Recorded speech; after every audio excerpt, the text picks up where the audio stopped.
Okay, good morning everyone, and Chazak Baruch. Thank you for joining us on this beautiful Tuesday morning. As we are studying together Parashat Vayakhel. So if you have a Humash, please open it up to chapter 35. Chapter 35. And this week, Parashat Vayakhel, very rarely, but it's read alone this year, usually paired up with other parashiot, Vayakhel, Pekudei. But this year it's alone, so we have some nice few days to study the whole parasha from A to Z by itself. Parashat Vayakhel, chapter 35, all the way at the end of the chapter. Pasuk says, Vayomer Moshe el Bnei Yisrael. Moshe said to the Jewish people, who is going to be the craftsman, who is going to be the architect, who is going to be selected to perform the building, the construction of the Mishkan. Re'u kara Adonai beshem. God called out with name, Betzalel ben Uri ben Hur lemate Yehuda. Betzalel. Okay, he's the guy. So drum roll, please. Who's going to be the one? Betzalel. Woo! Okay, beautiful. So Betzalel is the guy. You could imagine the honor that Betzalel is getting right now for being called out to be the one who Hashem chose to build the Mishkan. He was proclaimed by name. To explain these words, proclaimed by name, I want to share with you a beautiful midrash, opening midrash in this week's parasha, Parashat Vayakhel. Says in the midrash, this could be understood based on a famous pasuk in Kohelet. You may have all heard this pasuk once in your life at least. Perek Zayin, chapter 7. Says the pasuk, says Shlomo HaMelech, King Solomon in his book Kohelet, Tov Shem Mishemen Tov. A good name is better than fine oil. V'yom hamavet miyom hevaledo. The day of death is better than the day a person is born. Explains the midrash, what does that mean? A good name is better than good oil. Kama holech shemen tov. How far does the scent of good oil travel? You ever went to Morocco? You get these amazing types of oils. How far does that smell go though at the end of the day? Mikiton letraklin. It goes from the bottle, it goes to the chamber, to another room, one room, maybe two rooms. However, a shem tov, but a good name, holech misof ha'olam ve'ad sofo. A good name travels from one end of the world to the other. A person who invests in oil, invests in money, how many people will find out about that money? How many people will find out about that name, that oil? The oil, you can't smell it so far. But a person's reputation, a good name, Tov Shem, that goes further than anything in the world. Not only that, and how do we know this, by the way? Shneimah, like it says, Vayetze Shem David bechol ha'aratzot. David's name spread to the entire lands. Secondly, Shemen Tov nofel alamet vehu mavish. If good oil falls on a dead person, the oil becomes ruined. Like it says, Zevuve mavet yavish yabi'a shemen rokeach. That a dead fly will ruin a perfumer's oil. However, a Shem Tov, if a good person, nofel al hamit, if a good person lies down on a dead body, eno mavish, does not become ruined. Actually, could bring him back to life. Shneimar, like we find, Vayal vayishkav al hayeled. If you remember Elisha and Navi, when the child was dead, Elisha lay down and he performed resurrection. Techiyat hametim. So a good name is better than good oil in the literal sense of life and death. Beautiful. There is another interpretation I once heard. Tov Shem Mishemen Tov. If you take oil, we know oil rises above everything. However, there's one thing oil does not rise above. If you mix it with water, it goes to the top. Oil always goes to the top, except for one case. Oil and dirt. If you put dirt over oil, it suppresses the oil. However, a Shem Tov, a person's good name, even after they pass away and even after they are buried under 6 feet of earth, the person's name rises through the dirt, goes above. So the idea that a person in life has to worry much more about their reputation, about their name, about their character, that's what a person should focus on, much more than I focus on my money and my oil. Okay. The truth is, if you ever went to a funeral, they never talk about the guy's money, ever. Or his cars, or his house, the jewelry, or the clothing they wore. They never talk about that of a woman. They always talk about her deeds, her kindness, her selflessness. That's the only thing that people care about. V'yom ha'mavet miyom ha'valedo. The day that a person dies is better than the day that a person's born. Yom mitato shel adam gadol miyom lidato. It's greater. Why? Lama shebeyom shenolad bo. Because when a person's born, en adam yodea ma'asav, no one knows what will they be like. When a baby is born, everyone's happy. Think about a birth room. Everyone's happy, rejoicing. When a person dies, everyone's crying. But the truth is, when a baby's born, we're very optimistic, but we don't really know. Will he be good? Will he be bad? Will this baby contribute? God forbid. Not every baby that's born ends up a success. Unfortunately, many people end up on the streets, end up lost, end up depressed, end up in very bad places.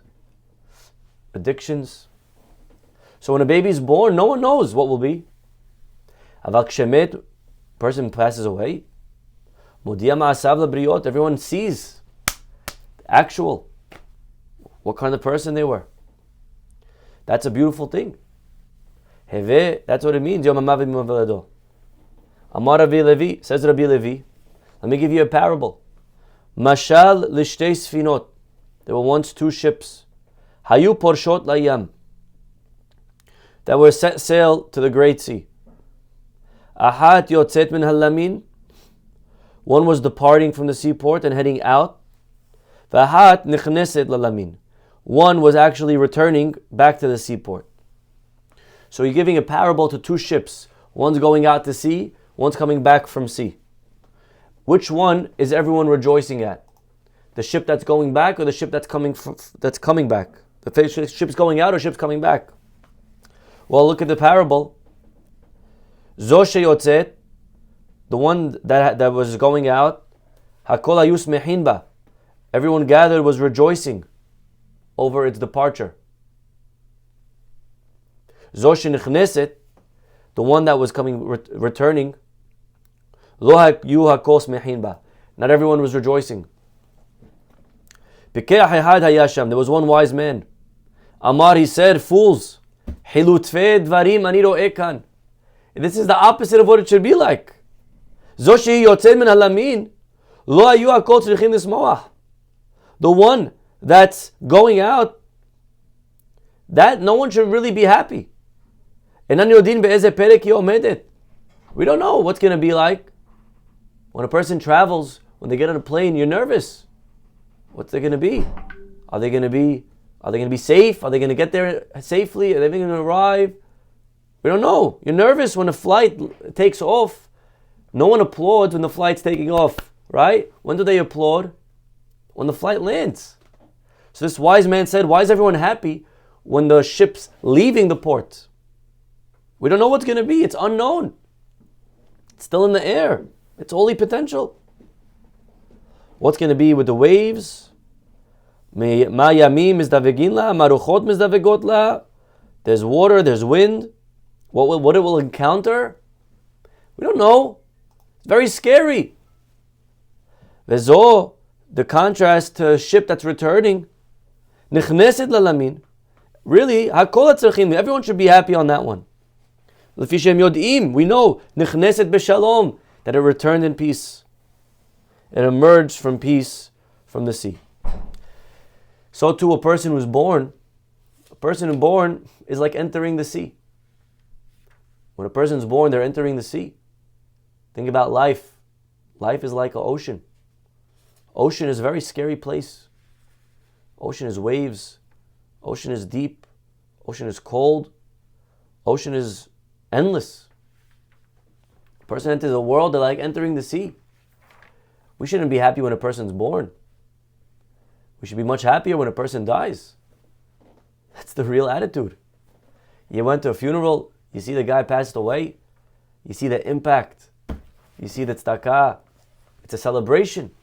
You say, wow, look what this person achieved in their lifetime. Compared to all the other people, what a funeral. Wow. Psh. Look at this person changed the community. Look how the person changed the world. Really, that's the attitude that we should have on death. People are crying at death. Shlomo Melech says, Yom HaMavet miyom HaVelado. The day a person dies is better than the day that a person is born.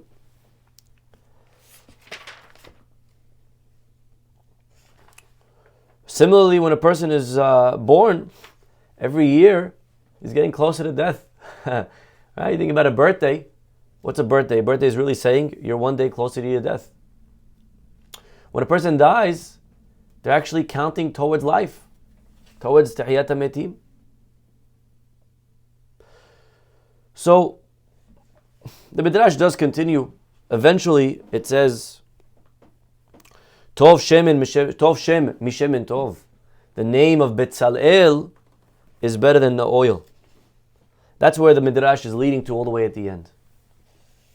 But I just want to sit for a minute and talk about this beautiful parable. That this world is like the ocean. The idea that this world is compared to a sea voyage, Midrash is saying it very clearly here. And it appears many times in literature. There is a Sefer Behinot Olam. The world is like a raging sea. There's hazards, hardships, challenging. You ever went sailing? Try to go sailing. When there's a little bit of wind, forget about it. To navigate, this world is filled with tests. This world's like the ocean. You should know this world is not like dry land. This world is the ocean. Actually, we're studying Mesilai Yesharim. Ramchal in Mesilai Yesharim, he says that this world is where we prepare for the next world. And he goes on, he gives 3 examples, 3 quotes from Chazal, that this world, you have to prepare for the next world. And one of them he quotes is, Mita shetarach be'erev Shabbat, yochal be'Shabbat. Person has to prepare on Friday in order to eat on Saturday. Person has to prepare in this world in order to have what to eat in the next. We have to realize the mitzvot that we do here, the tzedakah that we do here, the learning that we do here, we're all preparing for the next world. In the next world, you can't give tzedakah anymore. Whatever money you kept in your pocket, whatever money we kept in our bank accounts, whatever money we didn't give, that money is lost forever. Only way to send money there, you want to send money to your next world, you got to give tzedakah. You got to do hesed. You got to learn. We got to do mitzvot. Every time we do, we're putting money in the bank. Person passes away. Sometimes the money that we have in our life, we don't always get to have it later on. I know a lot of people, I'm sure you do, as they get older, they lose their money. That money's lost, but guess what? All the receipts of tzedakah, that stays with them forever. Person can never lose the tzedakah that they did. So a person has to prepare in this world for the next world. Erev Shabbat, you'll eat on Shabbat. If you don't prepare on Friday, guess what? Saturday comes, you cannot cook on Saturday. You cannot make the rizu, hamod, yabra, or the bagel, whatever you're holding there, okay? You cannot cook, bake, you cannot on Shabbat, it's too late. Only if you prepared on Friday, now you'll eat on Saturday. This world, only if you prepared in this world will you eat in the next world. That's the second pasuk that the Ramchal brings. The first one we skipped, he brings, this world is like a hallway. and then the next world is the main room. But then he brings a third pasuk, that this world is like land, and the next world is like the sea. And Ramchal Vedeh says that the same way when you're on land you have to prepare for the voyage, so too this world you have to prepare for Olam Haba. But Rav Noah Weinberg says something very beautiful. He says, if the sea is dangerous, why are we comparing the next world to the sea? It should be the opposite. The next world should be the land. Says Rav Noah Weinberg, something very deep. And actually the next world is the sea. The next world is the not preferred one. I'm not even sure how to phrase it. But he says actually, the highest level a person could ever reach is actually in this world. This world is the land. This world is the preferred. This world, a person could get closer to Hashem here than even in Olam Haba. Only if a person cannot reach such a level, okay, so then he'll go to the second best option to get to Hashem in Olam Haba. But the ideal is to find him here right now.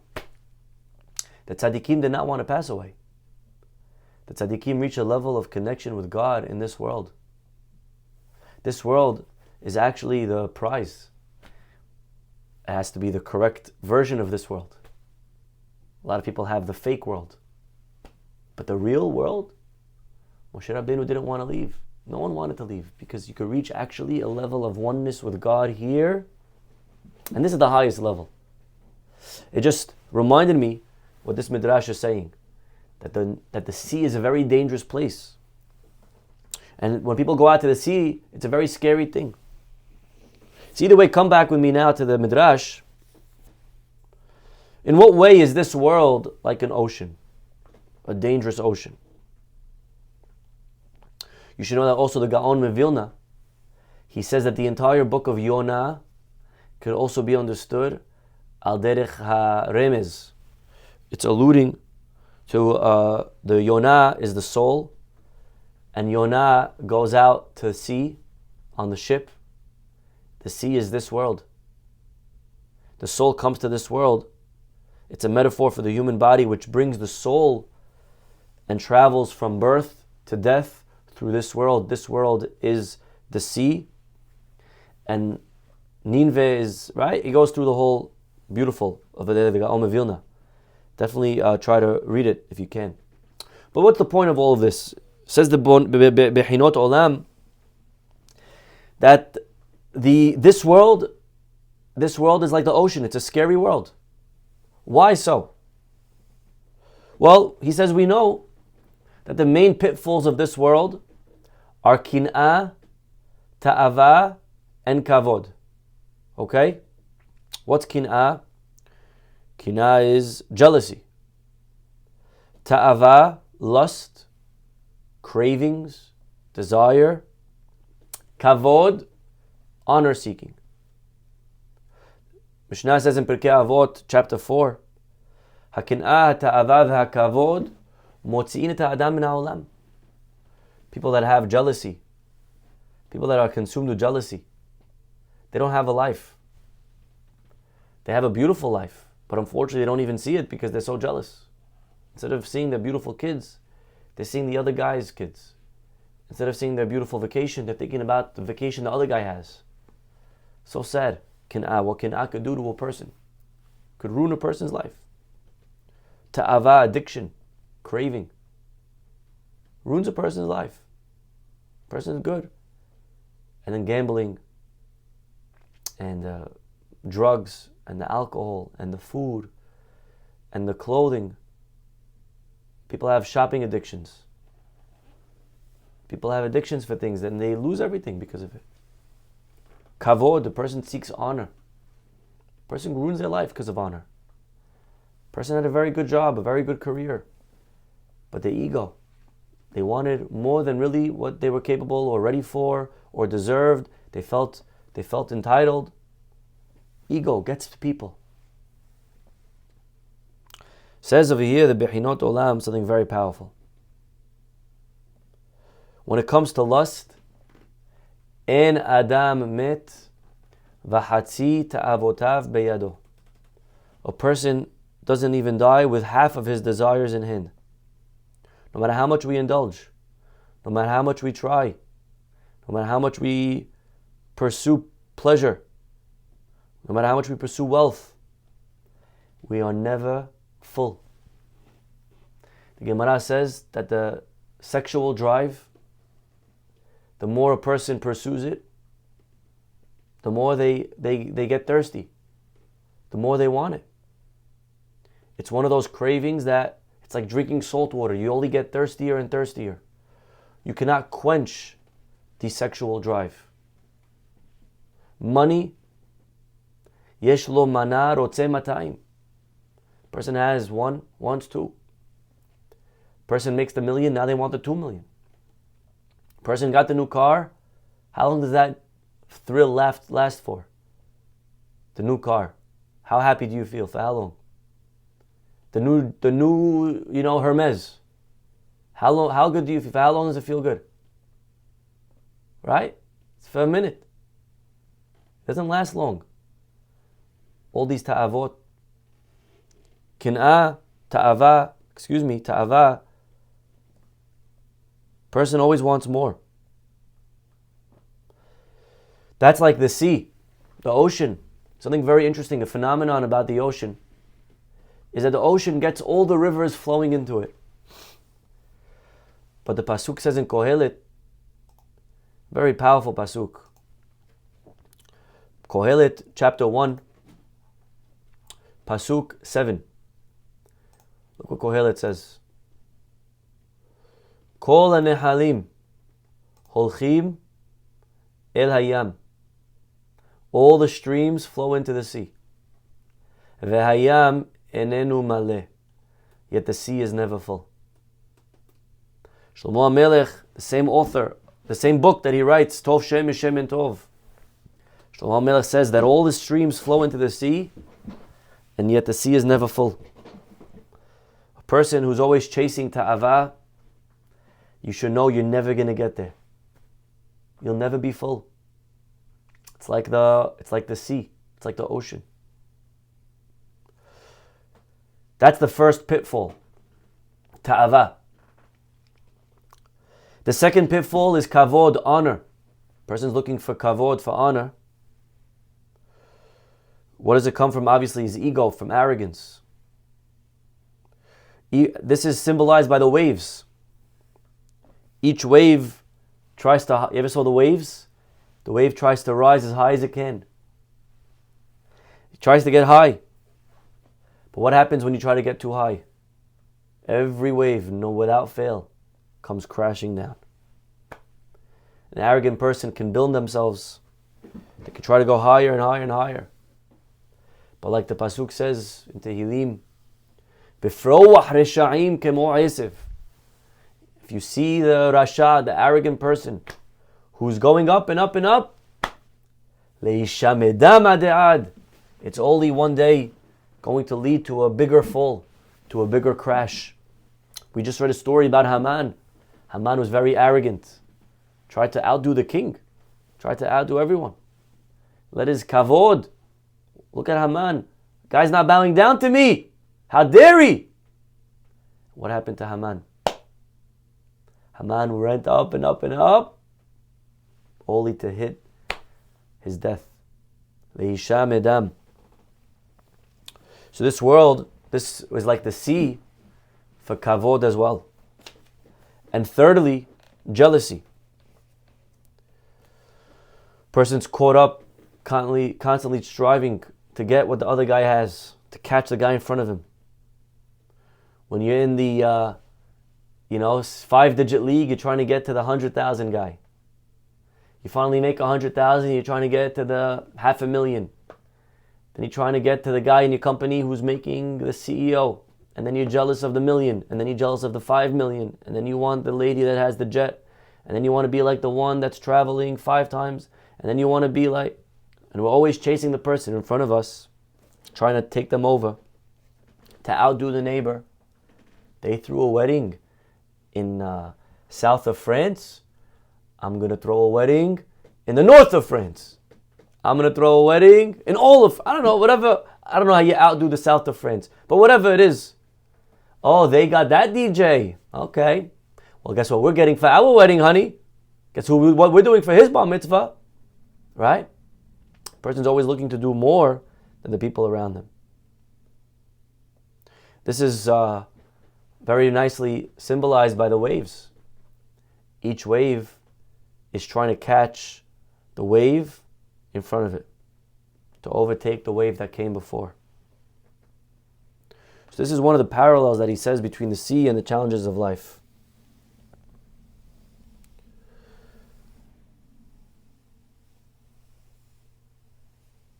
There is another beautiful, powerful symbolism, and that is that each wave, they don't stay. The waves come and go. They come and they go, they come and they go. One comes, one disappears. The waves, there's always another wave taking the place. The person has to realize that the temptations, the ta'avot of this world, they're always shifting. When we were young, we were chasing what? Bicycle. Maybe baseball cards. You get a little older, you graduate from baseball cards. But then you want, you start collecting some, money. Then you get older from money, you start wanting the women. And then you get older from that, and you want to collect scotch. You want to go collecting buildings. You want to go collecting cars. You fall out of cars, person goes from phase to phase. TV shows, and then movies, and then games, back to this. Watches, right? What do we keep chasing another thing? And then we look back where we used to be 5 years ago. Oh yeah, who cares about that? This is worth chasing. The Yetzer Hara is always getting a person to shift their temptation. No matter how old you get, we're always going to be something else to chase. There is one final beautiful analogy, and that is, no matter how many times the waves try to thrust forward, there is always a gvul. There is always a border. There's always a limit. There's always a maximum. That Hashem establishes a boundary for every wave. The wave, even though it's higher than the shore, the water will never pass gevul, the boundary that God set. A person has to remember, no matter what no matter what we chase, there's always a limit, there's a boundary, there's whatever Hashem gave me. I will never be able to pass that boundary. I'll never be able to make more than I was destined. But this is also true, by the way, of the Yetzer Hara. The Yetzer Hara is always trying to overcome a person. But no matter how scary they may seem, we have to know that the Yetzer Hara has its limits. And the same way the waves can never overcome the shore, we have to know that Hashem is always helping us. He's always making sure that the Yetzer Hara does not completely destroy us. Like the Pasuk says, Hanoten Shele Katzamer. God only sends snow commensurate to the amount of wool that the sheep have. If it's a very, very cold winter, that means that the sheep have a lot of wool. Hashem, if He's sending you a very strong Yetzer Hara, that means that God said that's within the boundaries. That means that God determined that that's something that we could do. And that is something that we could overcome. So this is our beautiful midrash for today. Again, Tov Shem B'Shem and Tov. That a person must work more on their oil. A person should work on their character. Sometimes you're in a relationship, sometimes you're in a situation, and you have now two things on the line. Someone maybe hurt you, they ruined your car, they gave a dent. So that's oil. But remember, more important than that is how do you carry yourself? How do you respond? What do you want to say to this person now? You're right, they ruined your shoes. Shemin. But more important than shemin is your shem tov. You don't want to lose that just for a pair of shoes. That's a bad investment.